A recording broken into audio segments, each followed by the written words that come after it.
il y a eu des violences, au moins 80 morts, sans doute plus. Alors évidemment, à chaque élection en Côte d'Ivoire, se pose la question, en raison des tensions dont on a parlé au début de cette interview, est-ce que vous craignez que cela ne dérape à nouveau et qu'on ait des violences, voire des morts en Côte d'Ivoire?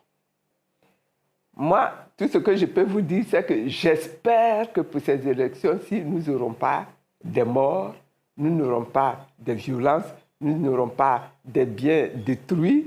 Je l'espère vraiment. Mais pour que nous y arrivions, il faut que chacun sache raison garder.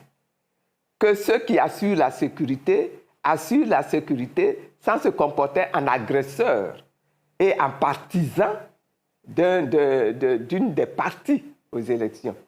Voilà un petit peu ce qu'il faudrait.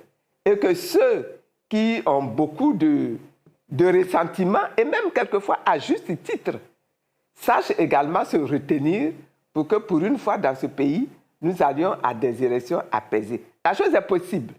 Si le dialogue avait pu se tenir, il aurait été tout à fait possible de s'asseoir et d'organiser des élections propres, des élections apaisées, des élections transparentes. Malheureusement, nous n'avons pas obtenu le dialogue politique. Est-ce que, en conclusion, vous y croyez à cette élection? Est-ce que vous pensez que vous allez devenir la première présidente de Côte d'Ivoire? Ah, je l'espère bien.